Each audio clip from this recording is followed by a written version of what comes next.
Hello. Oh man, I'm technically human, but maybe part horse. Oh man, it's been a wild one. So get this right. Last Wednesday I had surgery. Uh, Next day I'm at home. Everything went great, by the way. Although my mom, bless her for being there with me and being my my person who could drive me home because I was under some sedation, although it was all mostly just in my leg, and even then I could walk and feel things. So I don't know how I probably couldn't have driven myself home, but hospital policies and all that kind of good jazz. But I was sitting there, and she's like,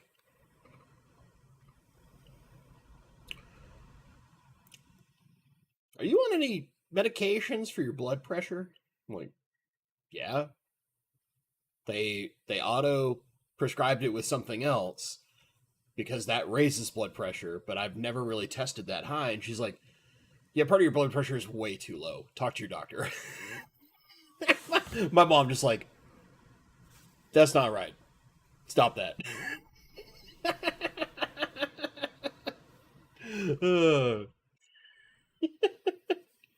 Oh, I love her so much, man. It's just no, quit it. But anyway, so next day, right? I have to follow a bunch of things of like elevating my leg, and I have to like move it a little bit every hour to make sure that after what they've done, nothing goes haywire and kind of keeps everything moving and all that kind of good jazz.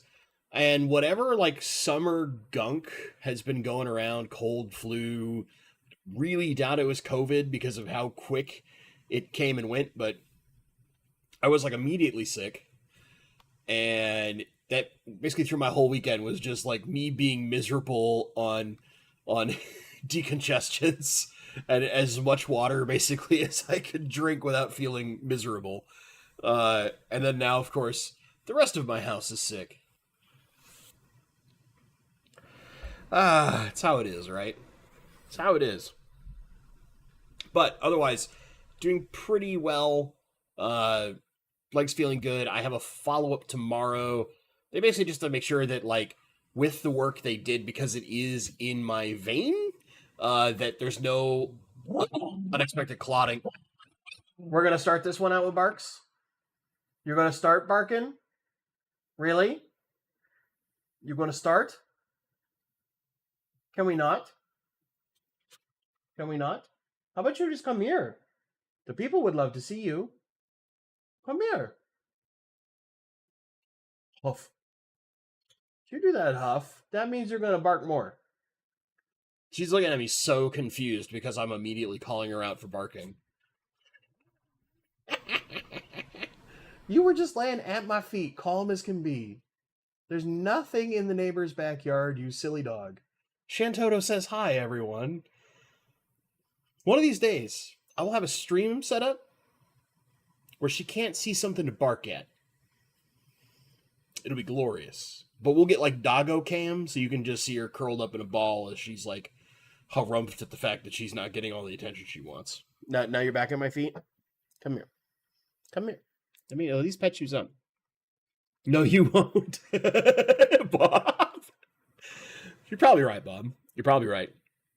Anyway, uh yeah, so basically they have to make sure that like no clots showed up post procedure because of course clots in your veins is very very dangerous, things like stroke, uh scary stuff. uh so needless to say, I get to go in and they have to ultrasound like the entirety of my leg. It'll be fun. It doesn't feel all that great, but necessary, so yeah. But okay, yeah, now you're being really sweet and cute, hiding under my desk, just head like this right on top of my leg so that I'll pet her with my other hand. Dogs, what do you do? So I want to do I want to talk about something, and it might be because I've been I've been thinking more and more about like it, I have this video I'm planning, and I need to shoot and edit it here soon. That is different than usual. We'll just put it that way, right? And then also I need to do the. It's about time. I've kind of collected enough data in my head and played around enough to give you guys kind of my like full review of the Aqua Sky. So I've also got to shoot that on top of doing Aquarium 911. But I've been trying to think about a number of things, and like part of it led me down this path of like kind of reminding myself of like my own Fishtube journey. And I don't mean that as a creator. I mean that as someone who was watching. Now, granted, that influenced me becoming a creator and trying to do stuff and finding what I feel I'm best at here. And I'm probably not even best at it, let's be fair. There's probably better, but what out of my things that I can bring, what I can do the best. We'll put it that way. Maybe that's the better way to say it. Chad hasn't called me out yet, so we're doing strong so far. But when I was first getting back into aquariums, right? It was like Green Machine that got me hooked. But I've never been that big of an aquascaper, which is kind of hilarious because there's a massive aquascaping channel that got me hooked, and I never got into it. But very early, like, I remember watching Aquarium Co-op, right? And I remember, and I know I've told this a number of times, but it was his 50,000 subscriber video where they were celebrating hitting 50,000 subscribers. And I noticed all these little things. Was like, that song in the background is like a local area Seattle artist. Seems like a weird music choice. And then, it goes on, and then it finally, like, I had watched so many videos from his channel, and I guess I never saw or heard, because I used to watch him in the background while I was at work, that he was in the Seattle area, in Edmonds, right? So I finally see that the shop's in Edmonds, Washington, and I'm like, I've been watching this guy for months, and I didn't know this. I thought his store was in, like, the Midwest or something. So, there's, like, little things like that where back at a much, much different time in the Aquarium Co-op channel compared to, like, some of the crazy adventures of him going all over the place to all these fish farms and, like, the Chinese fish markets and stuff like that, before he became kind of the giant in the industry that he is now. And no, Nabokov fan, not Green Aqua, the Green Machine. This was an aquascaping shop in the UK before Green Aqua had basically ever been doing anything on YouTube. I remember when Green Aqua kind of like hit their stride on YouTube. I had been a YouTuber for a while. It was before I ever like really started creating anything other than I documented a few videos of my own tanks, which is kind of crazy. The store is about 40 plus minutes and 20 plus miles from Bellevue, so I would order online.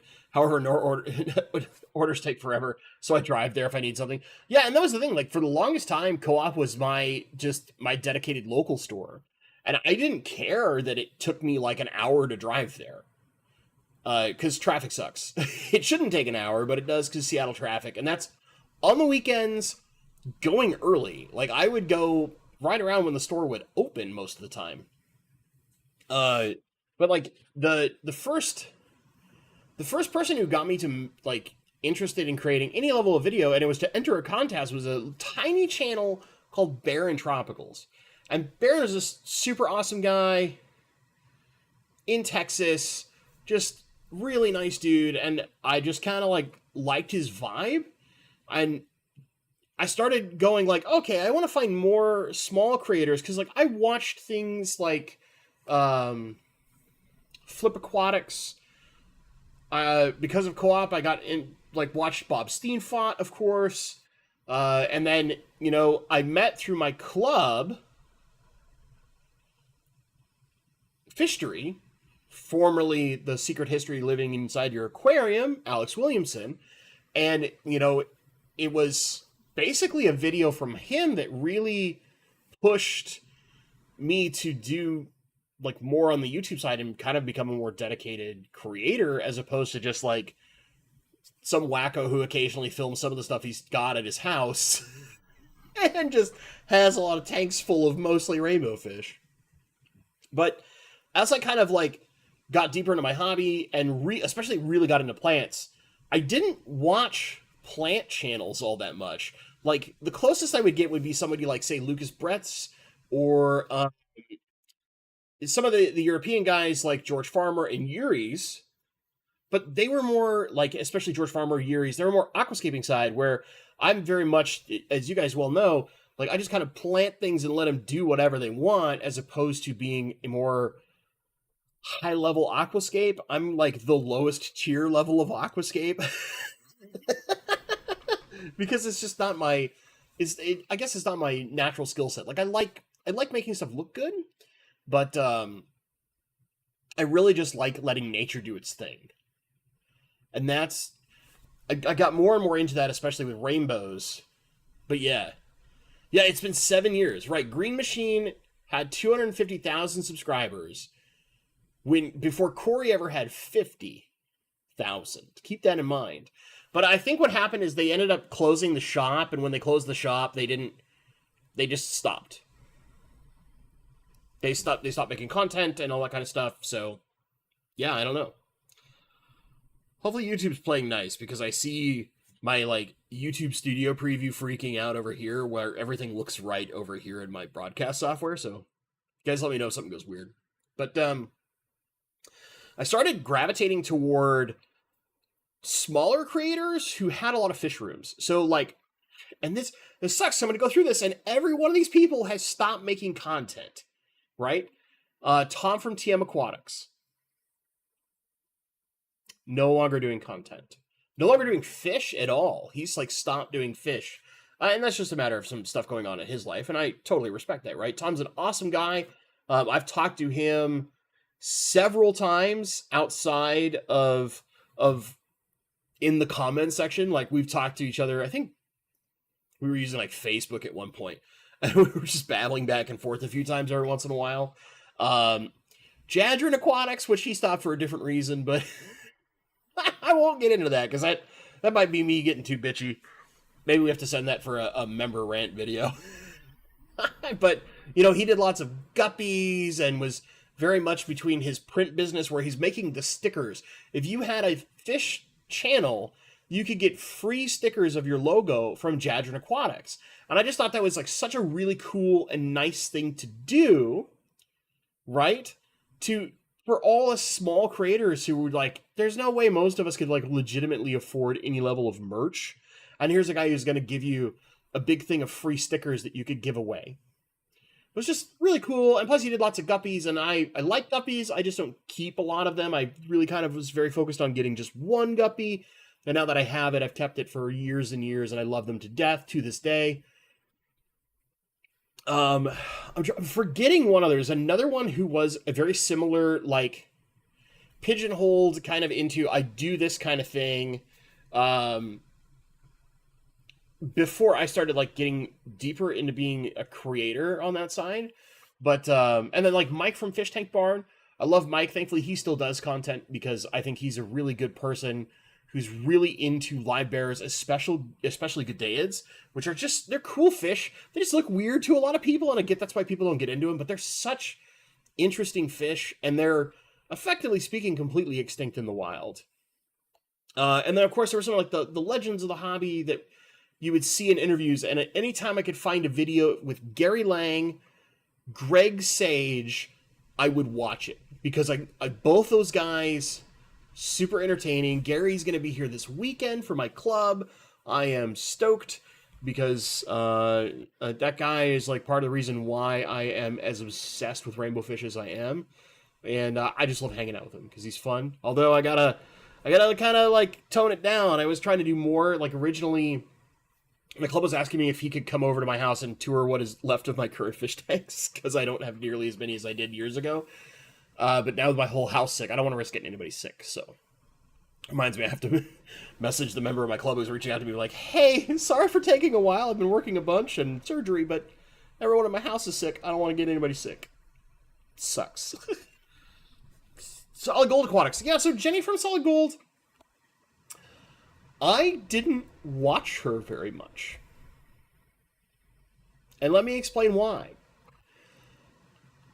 I'm not that big into goldfish, especially like the fantails and the kind of fatter body goldfish, as opposed to like say comets, shabunkins, and of course koi. I love koi, right behind the wall, koi.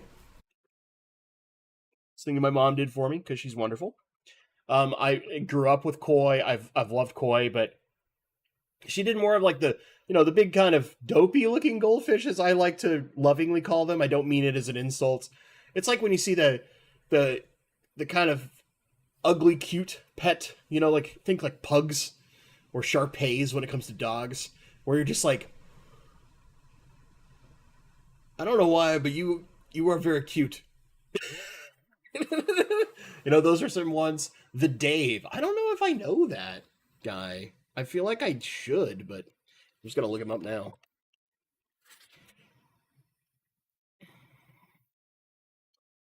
I'm assuming this is the 74,000 subscribers one that has what looks like a pea puffer as a mascot.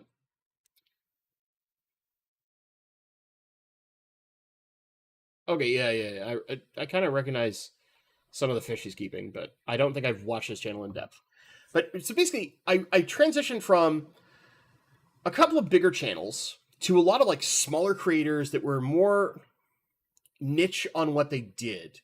Because in the fish hobby, I love seeing why people are obsessed, like me, for things that I'm totally not into. You like lionheads. Lionhead is a good example, but mostly like the fantail. So like just the kind of fatter body goldfish, if you know what I'm talking about, where they're kind of more like a little balloon as opposed to an elongated carp. They've just never. I've never had a big appeal to them. Not to say that they don't have their own coolness and factor to them, because they're very lovable fish, and I know lots of people who love them to death. They've just never held that big of a space in my heart. So when somebody's like really focused on goldfish, it's kind of like, well, hard for me to engage. So sidestep, right?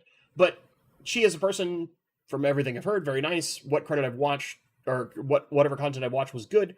But yeah, she just dealt her own stuff and decided to walk away, and I can respect that. Rachel O'Leary, right? Fantastic. She had, I would argue, the best species profiles, period. If it was a fish that she had and did a species profile on, there was no one giving better information than Rachel. Just period. And I know she's like kind of doing some stuff, but I don't know that she's ever going to be back to the point she was before.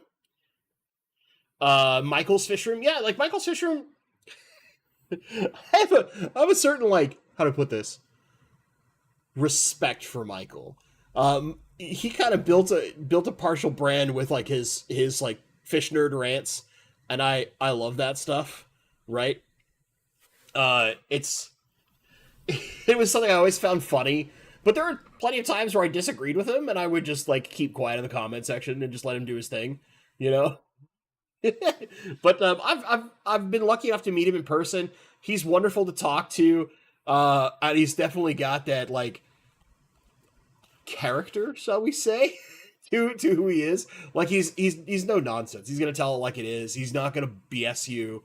He's upfront, kind of a bit of a sledgehammer, and I appreciate that because I am very much a sledgehammer of a human being when I feel I need to be. Like if you ask for me to give you honest feedback, it will be very blunt and probably maybe too blunt, right? But, Michael is like that all the time. But I didn't watch a lot of his. He was one of the people that I watched like every video he put out. Whereas Tom from TM Aquatics, Mike from the Fish Tank Bar for quite a while, Jadrin for a long time. I'd watch literally every video that guy would put out. And then like George Farmer and Yuri's and Green Aqua, I started kind of like appreciating aquascaping, but knowing that that's not the route I want to go. And a lot of that is because rainbows are so dumb sometimes that they will just ram into things, and the bigger and crazier your aquascape is, the more likely you are to basically like cause your rainbows to murder themselves. So it was kind of like almost a necessity of I'm keeping this fish that's kind of an idiot. Probably can't go as crazy with the aquascapes, but it can do like the lo-fi aquascape, if you will, right? The chill aquascape, it's mostly a lot of plants, and then they'll be happy as can be. That's kind of been my realm. I've always watched a reasonable amount of like primetime aquatics because I love, especially when he gets into his like scientific background and explaining things. I just think that and it's probably because he works at like a collegiate level, he's just very good at explaining things in a way that is easy to understand and digest. Plus, he's just a really awesome dude to talk to, right? Things like that. Jason's this freaking awesome guy. Their fish room for the longest time was one of those things that I would look at and be like, I want to be able to build something like this. Not exactly this, but something like this. Right? Because of course I have my own design aesthetics and I have my own level of crazy that I have to sprinkle over the top of the concept. Whenever I get there, you all will probably think that I have lost my mind entirely. Just put it out there. I think it's going to happen. And then you kind of shift to like nowadays. There is only one creator that I watch every video they put out. One. And then a lot of other creators like kind of dive in, watch a few, go away, dive into this one, watch a few, catch up.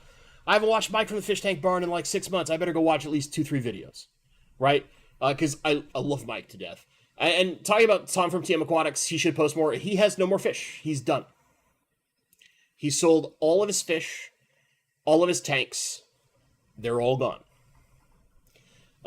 He did this pretty recently. He just had some stuff going on in his life, and with kids growing up and kind of in some of the last years with some of his kids, he chose to step around, or step away rather, and focus on other parts of his life instead of fish. And I can respect that, because he didn't say, like, I'm never coming back. It was more of a, like, for right now, I can't do fish in my life. I have other things that are more important. I might come back, but for now, I'm going to make sure that all these like crazy rare fish that I have get in the hands of good people who really want to keep those lines going, do that kind of stuff. But yeah, Tom was amazing. I love Tom. Tom's a wonderful, wonderful person. Really cool guy to talk to. I've talked to him a lot.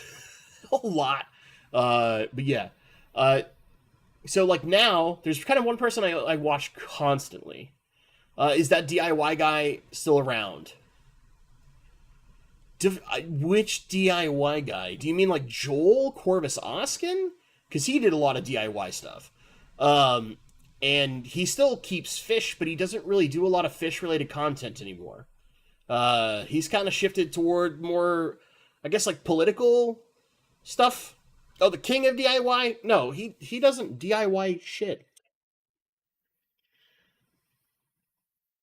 I liked that guy's channel.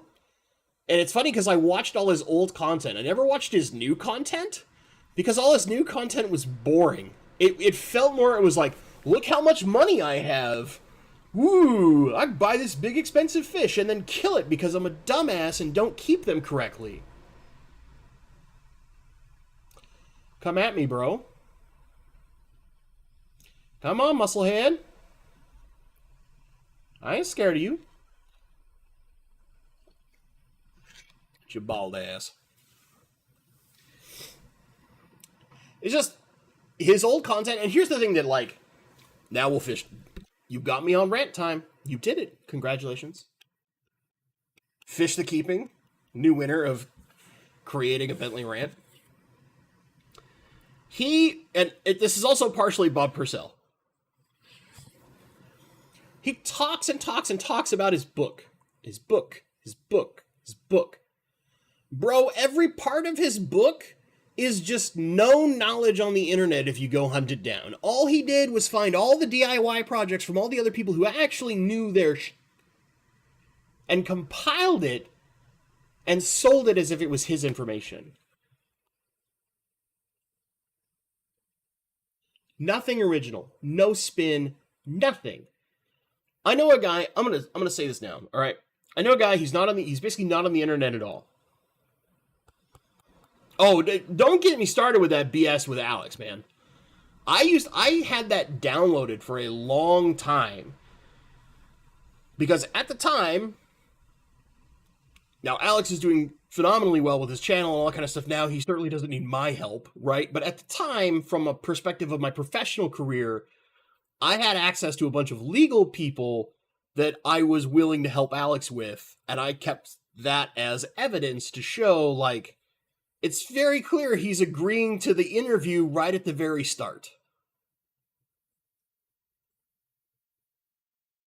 Oh yeah, Oliver Knott's amazing. Like, the people who literally are professional aquascapers, they're amazing. They just plain and simple. Do you know who I actually think makes the coolest videos? The best videos? It used to be Jimmy, by the way.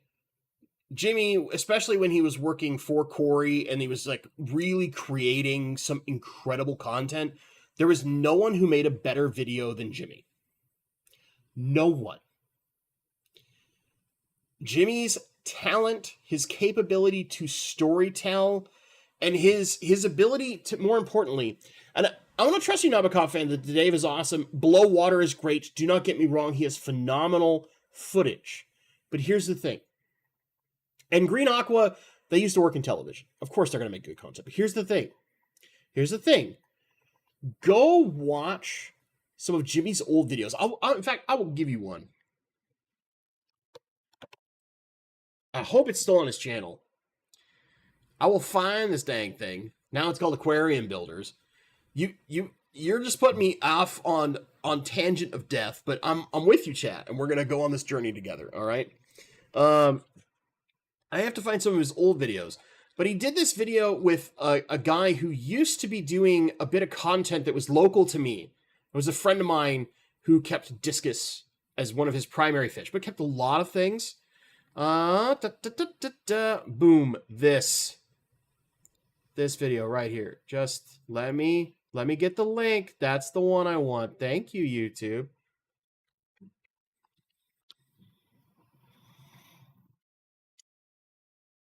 This video is a person that no one knew.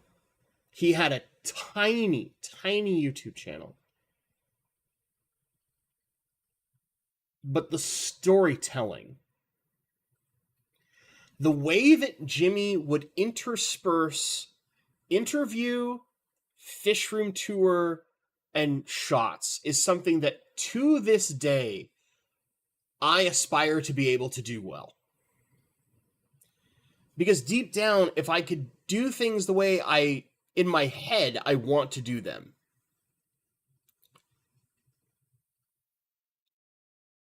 I would be storytelling that way.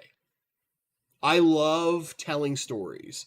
That's the deep down super nerdy part of me that loves playing D&D and all those RPG games, right? I love telling stories. That's the part of me that wanted to go into radio as a career, because I wanted to be that person that you felt like you were just in a room listening to a story from. And that was your way to chill at the end of your day and relax. Because that is one of the things that I love the most. Do you enjoy writing? Yes and no.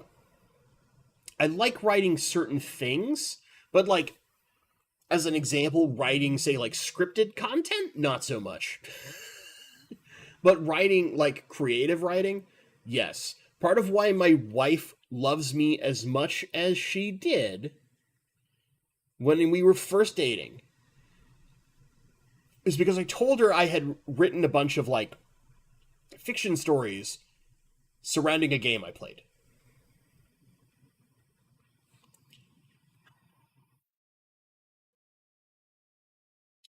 For you, because I know you specifically plays Final Fantasy XIV.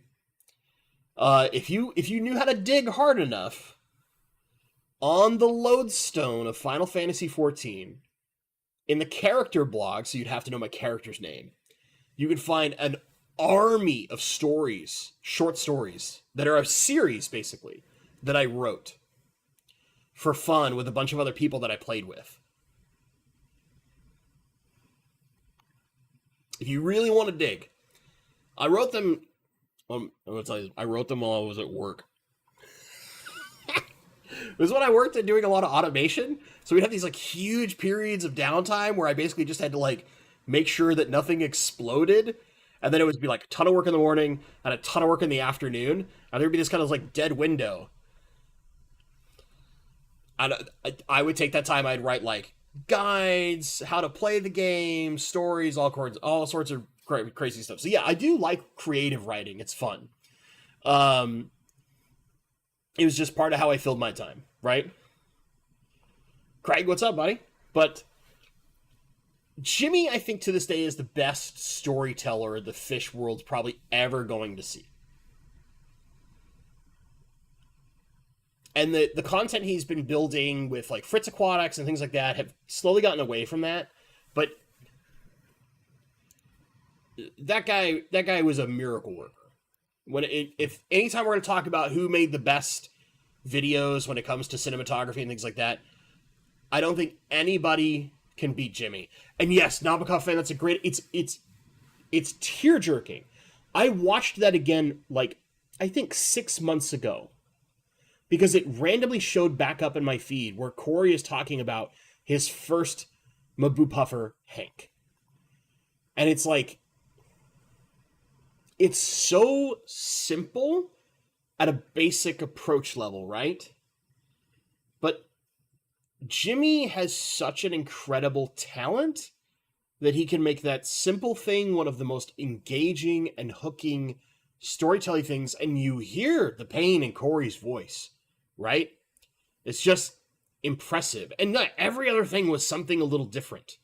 Like it wasn't like a formula, right? Where it's like every interview story is the same. Every one was different, was unique, something completely special. Now, I will say, like, the guys at Green Aqua, phenomenal videos. George Farmer makes these great, super relaxing, but also educational videos. Oliver Knott, fantastic. I think the person now, if you're looking for best in long form content, because Oliver Knott is mostly short form content. If you're looking for the best stuff now, it is either Chris Lucup when he puts stuff out, or I would agree in that Below Water. Below Water puts out phenomenal videos. Phenomenal videos. And I'm jealous of all of them. Just put it out there. Because he just has such great footage. And I'm not that creative. I don't think of those good shots that well. That's the part my brain is like horrible at, which is what makes me like omega turbo levels of jealous of Jimmy's talent. Because he just sees it all the time. Like I remember when he was filming at my place and I'm watching him do stuff and I'm just like, what the F is he doing? Like, how is this all going to go together? And then you see it all edited and you're like, he just knew the whole time. Did he just have this planned out before he even showed up to my house? He just knew? You talk to him and he's like, oh no, I just kind of was there and I got this idea and I just did it. Just did it. Jenna P, I happen to be a fan of the Stephen P 2003 Aquatics channel. No bias whatsoever from Jenna P. No bias at all. Totally not biased. In fact, she doesn't even know Stephen P in real life. No, I miss. Now, Steven, I think I said this in your stream the other day when I popped in for a little bit between like my death meeting March. I miss some of your edited content because I feel you did really, really good edited content. But I know you're busy and you got other things to do, right? You got some stuff to get back on track, so to speak, if you will, because I think a lot of us are in that place where right now, like life is hell. Just, ugh. But if you ever want to be an editor for another channel, because if I don't have to edit, I just have to film.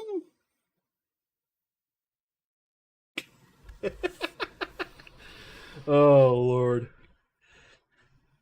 Congratulations on your Side note, congratulations on your NFL team for knowing how to play football. I don't think we knew how to play football enough because we had a 1st and 5 in the red zone and we threw the ball. We didn't run the ball as a run first team. We threw the ball. Earlier in the game, Zach Charbonnet, you've got me on football now. Do you see what happens? You see what happens? Whew. Zach Charbonnet ran all over the 49ers. If he was supposed to only get 1 yard, he was pulling 4. And then we're like, nah, we're going to keep Kenneth Walker in. And while he's talented, he's not a big neck north-south runner. He's that guy who's going to side run or get a cut and then bolt off, right? He's a very evasive, powerful runner. Charbonnet runs through people like a freight train. And that's what we needed, and we did not. And then we had the man, the myth, the legend, Nick Bosa, shove my goddamn guard into a quarterback, and he fumbled, and game over. We grasped defeat from the jaws of victory at home against the team I hate the most because the Niners fans, especially a couple of my friends, are some of the most smug mother truckers I have ever known. And God, did they piss me off. All right, back to fish. Football over, fish time. I did think it was a good game, though. I lied a little more football. It was a good game. I love seeing good defensive play. I'm one of those like psychopaths who likes a defense heavy, low scoring game because I really actually appreciate special teams play. And that's when you get to see like punters become like literally the weapon of the game. And in this like constant fight for like just enough field position to maybe pull off points. And even if it's just a field goal, that's good. I love football games like that because I'm a psycho. I'm basically only fit to be either a Seahawks or Steelers fan because those are the only two teams that play like that. And luckily, I'm a Seahawks fan because who knows what's going to happen with the Steelers? I don't know. All right, fish. I originally wanted to be an underwater photographer, which is still a hobby of mine, and I became an underwater welder. I mean, you know how to be underwater, and you know how to handle gear underwater, so I don't think you're too far off. Could be an uninteresting shift when you move, although the Pacific Northwest waters are a lot colder. But. Fish to keeping. Bentley picking a kicker in the first round. You're pulling me back to football. I pick kickers way higher in fantasy than you might ever believe. I think last year I drafted a kicker in the 4th round. Maybe it's 5th. I think it's 5th round. 5th round. That team won the entire league, by the way. No. You, not all 49ers fans. Just some of my friends are like ultra smug 49ers fans, even though they're not old enough to have like been adults when the 49ers won their last championships. Because they're younger than I am. Not by much. We're very close in age, but they're like 2 years younger than me. And it's like, I barely remember I was a tiny kid. So they trigger me. They're very good at it. Because football. Sports are dumb. Sports are dumb. All right, let me find them fish-related things again so we can get back on that. By the way, if you have questions at any point, go nuts if that's not obvious. We're kind of in just open chat. Replay crew, thank you for tolerating this as long as you have. I appreciate you. I really do. This is all over the place. Oh, the guy who did the beta documentary in Thailand blew me away. I swear I watched that video. I swear I watched that.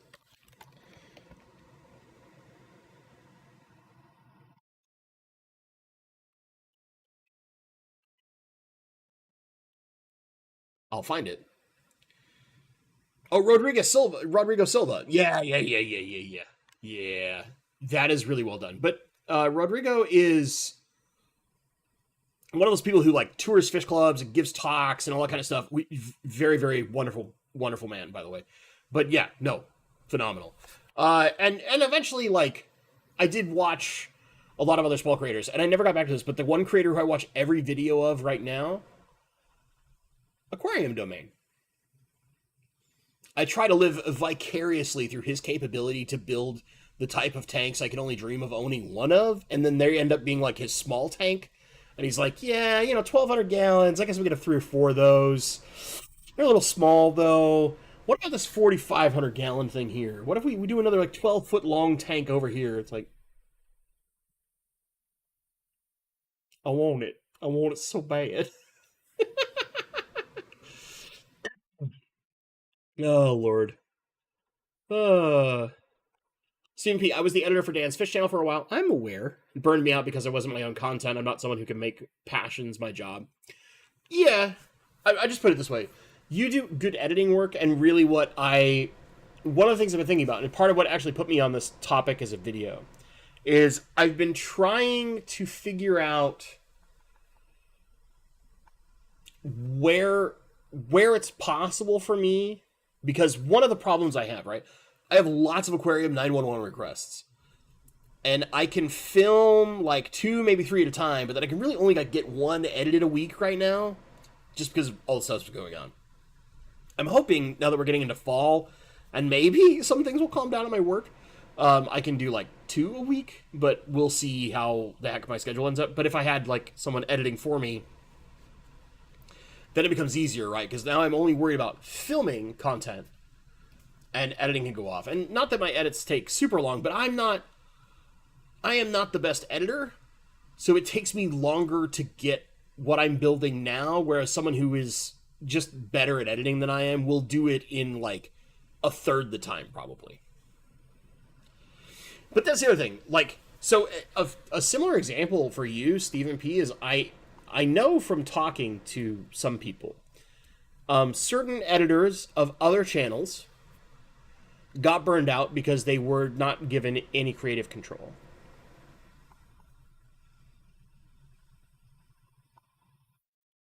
And that's a thing that I could see, where like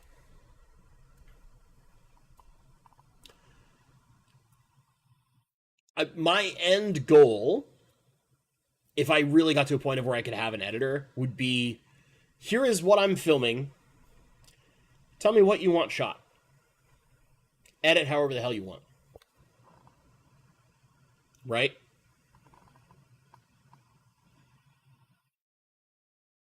I'm going to film a bunch of stuff. There's no script. Good luck. I'm never going to have a script. Unless it's like one very specific thing. Like there's probably one video I'm going to do here soon that at least like half of it is actually scripted. Because if I don't write it out, I don't feel like I'll be able to convey it correctly. The way I want to, in my head. And of course, the video I did for Flu was completely scripted. Because it has to be. It had to be. I had some kind of constraints on me in the sense of like, it needs to be in this, teach these topics in this amount of time. That's it. That was literally all they gave me. They gave me a lot of creative control, which I was surprised. I did like hand them a script.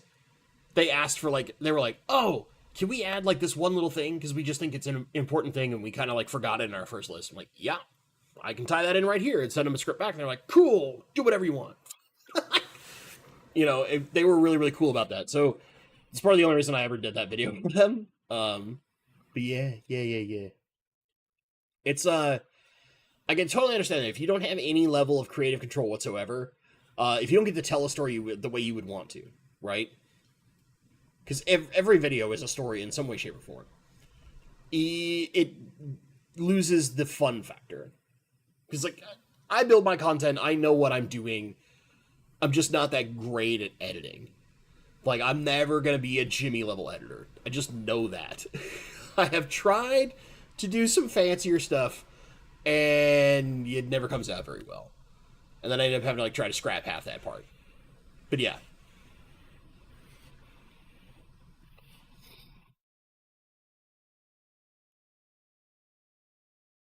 Well, see, okay, there's nothing wrong with that, right? Because, like, it to I can sit and talk and edit together a cohesive train of thought.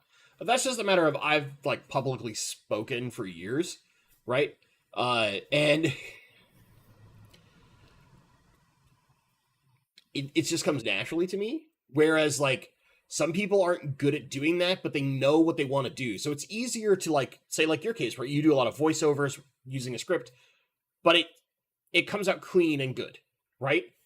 It's not like somebody being like, and then I was going to do this. And what you need to do next is make sure that you take off this portion, and then you need to prime this thingy, right? Because when those kind of scripted things where they're just reading it too hard and it doesn't sound like you're authentically talking to someone, it sucks. So you have to make it engaging. And you do that, which is good, right? I'm just too much chaos to actually be scripted, is really what it comes down to. I could not sit and write a script, even if I know exactly the thing I need to talk about. If I showed you the footage for the Fluval video, it came out like just barely over 7 minutes. If I showed you the entirety of the footage that I had to chop through because of the number of times, even with a script in front of me that I wrote, that I deviated from the script, I had a teleprompter. Because I'm chaos. Just give the AI a brain dump.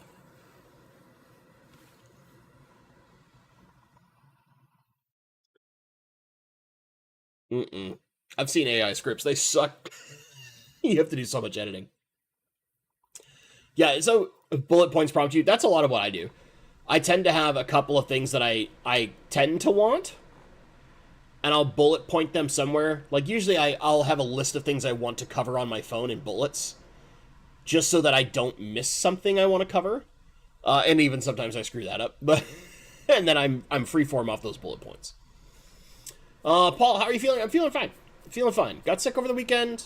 Recovered mostly. Now the rest of my house is sick. So that's fun. But legs doing good. Overall feeling okay. The AC is broken in my building at work. I didn't mention this, but so the building inside is getting close to 80 degrees through most of the day, especially later in the afternoon. And it's literally so hot that some of the things that I'm on as a part of my recovery temporarily are getting me to a point of where I'm feeling sick at work. Because it doesn't interact well with my body being hot. Yeah. Yeah. Good times. And I have to be there. It's fun. It's real fun.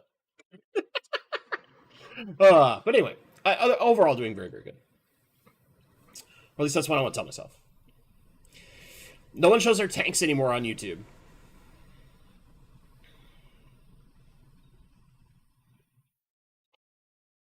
So, yes, no. I mean, the aquascapers do all the time.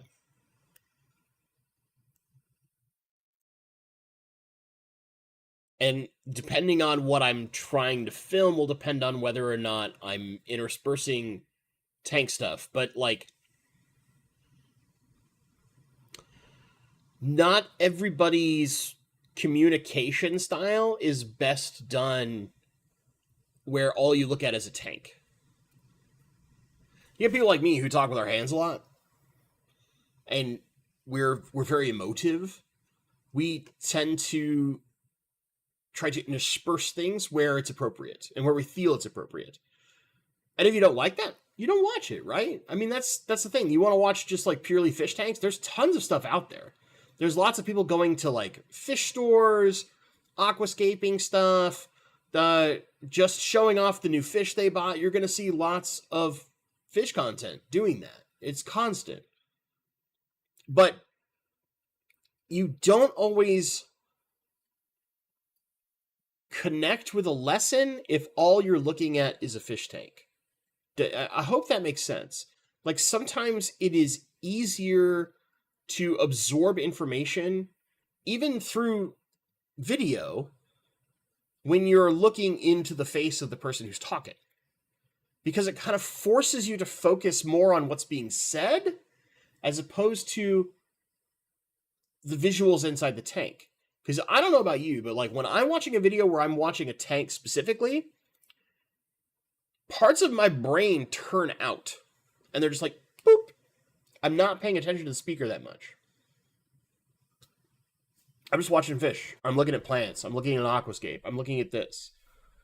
And that part of my brain that's processing is more focused on the fish, the plants, the this, and not necessarily the person who's talking. And especially if that's an educational video, that can be potentially detrimental.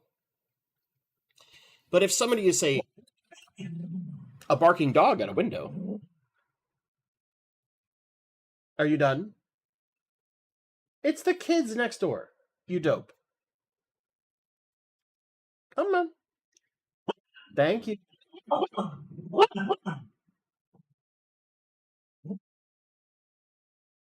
We'll see if I can keep with this. Shantoto. That's enough. You gotta bark at something during every stream? You barked at the start. Dogs.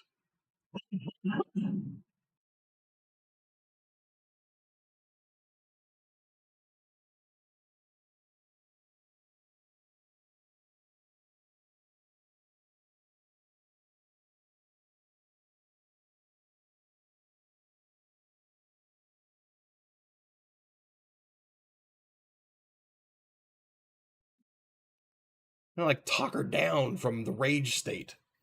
Oh, don't jump back up and just start barking again. I'm gonna poke you in the tail. Dogs. It's my dogs. They're part corgi. They bark at everything. If you want a quiet dog, don't get a corgi. Just don't do it. Your dog made my dog bark. Streaming crate. I used to put her in a crate during streams, and then she got really good about not doing this as much. And now that I don't work at home like all the time, when I was working at home all the time, she wouldn't do this. Then when I had to go back to working on site, she started doing this nonsense. She got more barky out the window and more defensive because she's in protector mode. Yeah, I'm looking at you as you yawn.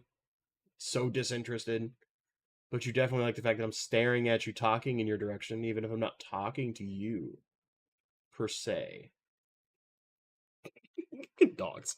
Anyway, focus. Yeah, the crate can be comforting. She gets a little like anxiety in her crate. I don't know what it is. Like, she'll be really anxious about it at first, and then she'll turbo whine, and then she just realizes, like, oh, I'm just in here for a little bit, I'll get let out. And then she calms down. I'm probably gonna have to go back to crating her again. I just don't like doing it. I like letting her be free. Because I'm a big softy. I'm a big softy. Motoguppy, I have an Aponogeton ulvaceus that has 2 flowers growing out of the top of the tank. I was wondering if I could cross the flowers and make more. I don't recall offhand if ulvaceus can effectively self-pollinate. Let's ask Google.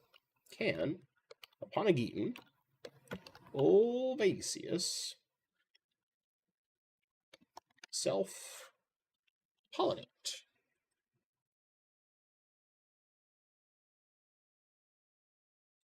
Uh-huh. Yes, you can. So, according to the Googles, keep that in mind. It might not be perfect, but according to the Googles, and there's a link, Aponogeton ulvaceus is considered a self-pollinating plant, capable of producing seeds from flowers on the same stem or even from different plants of the same species. In aquariums, this self-pollination is often aided by manually transferring pollen between flowers, as a natural insect pollinator are unavailable. Ugh. Could you imagine if I got so bored that I just read aquarium articles like that to you? Break it out in full like radio voice. You know, just pop my voice down into my chest. Bring that baritone in. The Aponogeton ulvaceus. Oh, Lord. All right. Any other aquarium questions while we're here? We've only got a few minutes left because we've just been like ranting and raving back and forth talking about God knows what for no reason. But yeah. Does this mean AI? It is their AI overview, but it does have a direct link to the Calgary Aquarium Society's website where they're pulling the information from, as well as a Reddit post in December of 2022. Looking at its sources over here from the link. I would trust the Calgary Aquarium Society a little bit more than, say, Reddit. But occasionally the aquarium Reddit's actually pretty helpful. I've seen some good posts there. You'd be surprised how often the link is saying that, no, it's literally talking about use a soft brush to cross-pollinate in the Calgary Aquarium Society, like right at the top of it. But yeah. Kembamba is extremely easy to grow. I agree.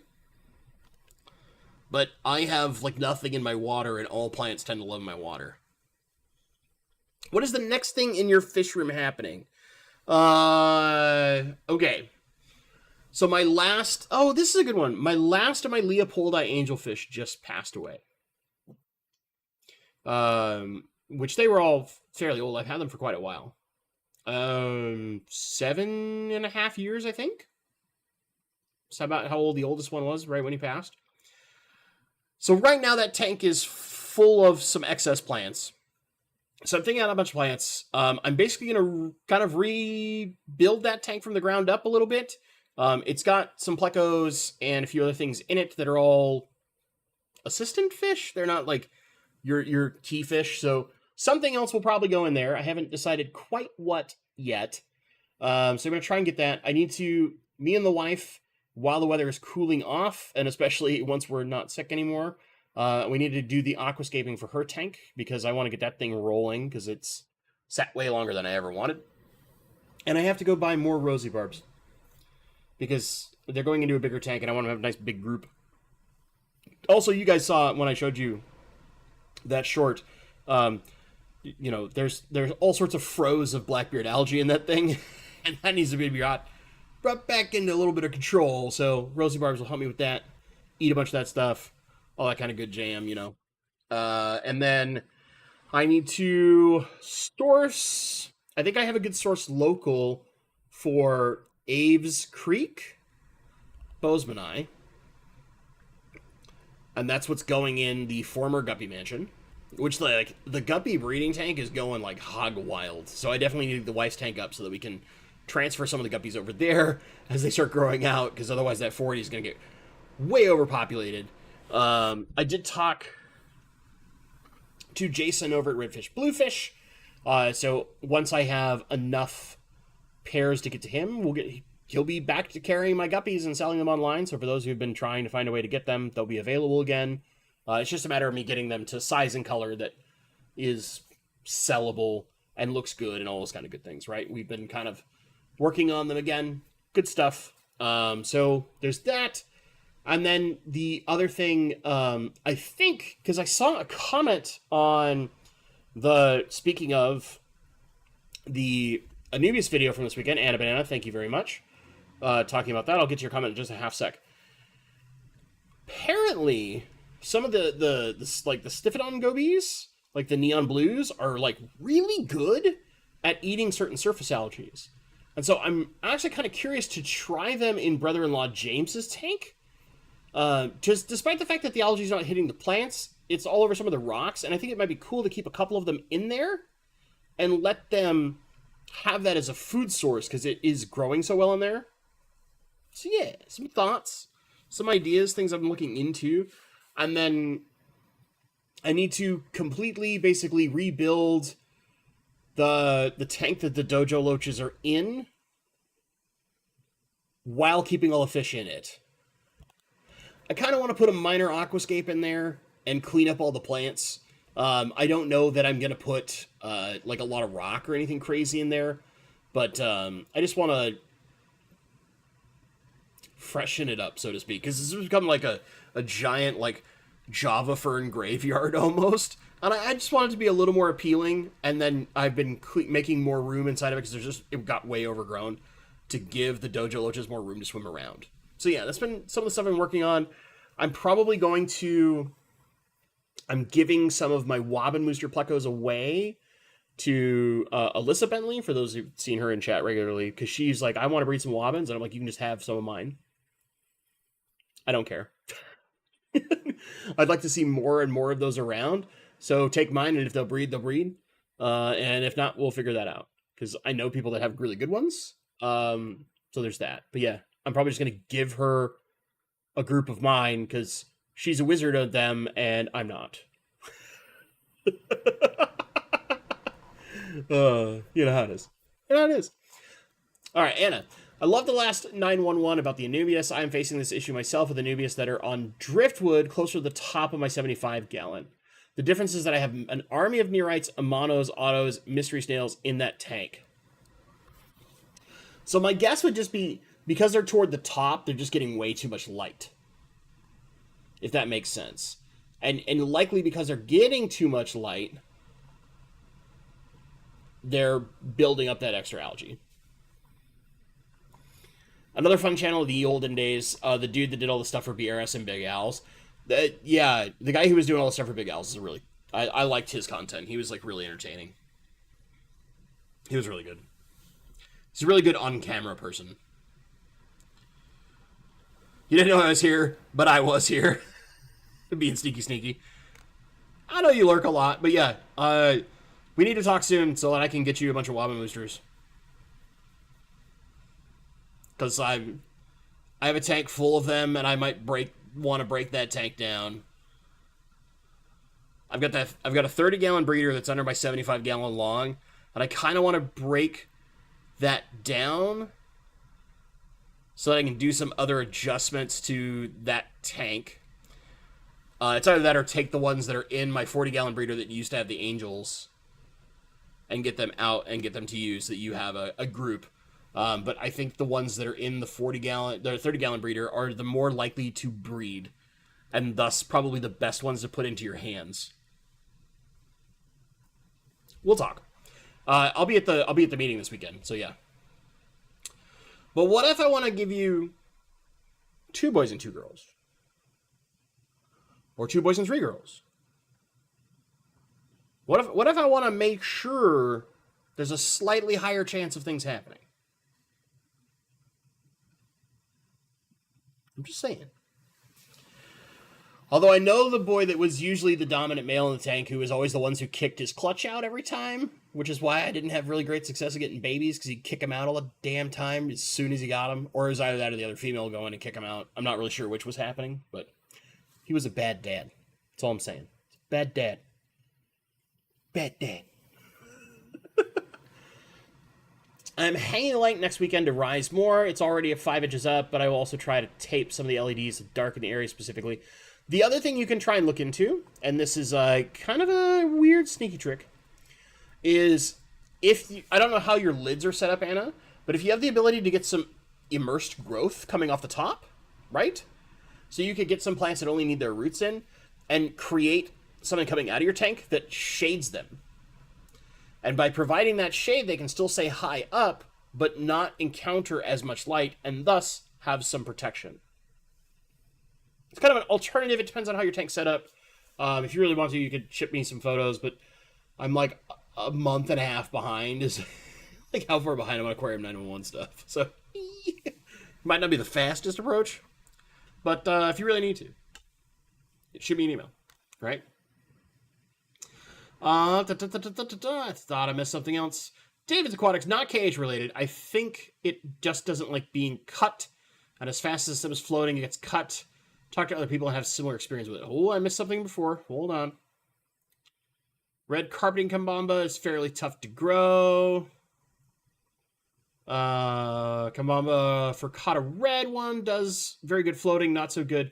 So, okay, here's my experience with Kambamba, and I did a video on this before, but it applies mostly to the stemmier Kambambas, but really all the Kambambas I've noticed kind of deal with this. They don't like being planted into anything. They live almost more like an epiphyte, where if you let them sit on top of something and you have like maybe a light weight that holds them in place, and then their roots dig down into it. that tends to be when they're happiest. So if you're trying to plant the stem down into the substrate, it just seems to choke it out every time. It rots, and it just keeps rotting upward and rotting upward and rotting upward. You can't fix it. And they definitely do not like being trimmed. So like when you trim them, you just assume that that thing is dead. It's not growing anything more from that particular stem. But the other stems that are attached to the bundle at the very base, because they almost grow like a rosette plant, even though they're not a rosette, which I think is very, very funny. The other ones will be fine, right? And the new cutting can be okay, but usually it has to have some aerial roots. And then you have to treat it just like an epiphyte. You need it to sit on top of something, not be buried into it. And that's when I found the most success with Kambambas that I've grown in the past. Just my personal experience, maybe it helps other people, but that's what I found to be really, really successful. And then, of course, if you're floating and they're free floating, their roots are up, they're not being pressured by anything, and they just chow down on nitrates, which is one of the nice things about Kambamba, is they will eat a lot of nitrate. But yeah, that's just how I learned to be successful in my tanks with them, and I feel like I've seen it in enough places that it is reasonable advice to people who are struggling with it. Garage Gills, Lowell's Fish Lab. I've watched, I think, like one or two of Lowell's. Okay. You're reminding me of something out of the blue, and I know this has nothing to do, but those who've been around Fishtube for a long time will probably remember this channel. Robot Aquariums. Like a TTS robotic voice. No actual person that you ever saw. All these very comedic, funny videos. All three of them, or two of them, it was not many. But they got insane views. We need another person like that. And for those who are like, what are you talking about, Bentley? I will help you.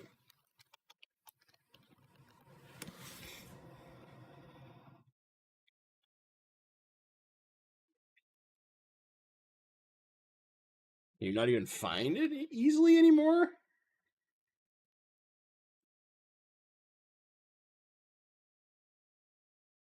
Wow. It's actually like hard to find this person's channel now? No, don't change what I said. Let's just do it this way. Maybe then we can find it. Good lord, are they really just like impossible to find now? Has YouTube buried this guy's channel that bad? I mean, there's only like 3 videos, but they were hilarious and they were so well done.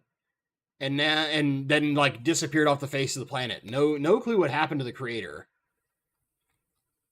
Okay, we have to use stronger Google Foo.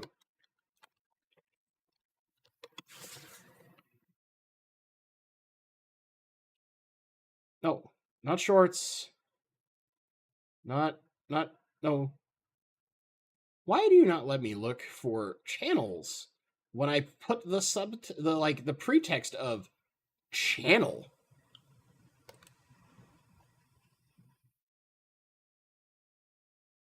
Oh, you're gonna make me rage. I'm gonna have to hunt this down the hard way and then put it as like a post on my community tab at this rate. Because now it's showing me like people. The true hero, David. Robot Aquariums, 1955. We did it, David. You're the best. I'm gonna share the whole channel because. Oop. He has 3 videos that he put out. And the best one is the last one, the heater video. And considering how for 3 videos, he was getting like 4,000 views a video. And Lord, they were so good. Had that person been able to keep pace and kept that up, his channel would probably be enormous. Probably actually would be the biggest fish creator out there. I'm gonna gamble on that one. But yeah. We need someone doing that kind of stuff again. And I don't know if it can be me. I don't know if I'm that funny. I don't know if I could dedicate to the shtick that hard to make it that funny. All right, gang.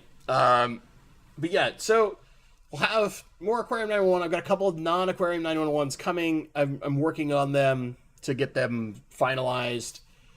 And yeah, I really appreciate all of you so much. Thank you for being around for this ride. For you in the replay crew, if you're here this long, who's the fish creator you watched the most when you kind of got into the aquarium world versus who you watch the most now? And don't say me, because I know it's not me. Don't do that. Don't do that. It's gotta be somebody. There's much better channels. There are so many. There are so many amazing creators.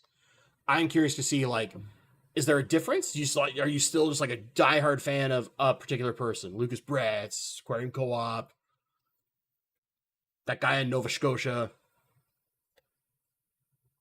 I don't know about that one. Come on now. We've got taste, don't we? Don't we, chat?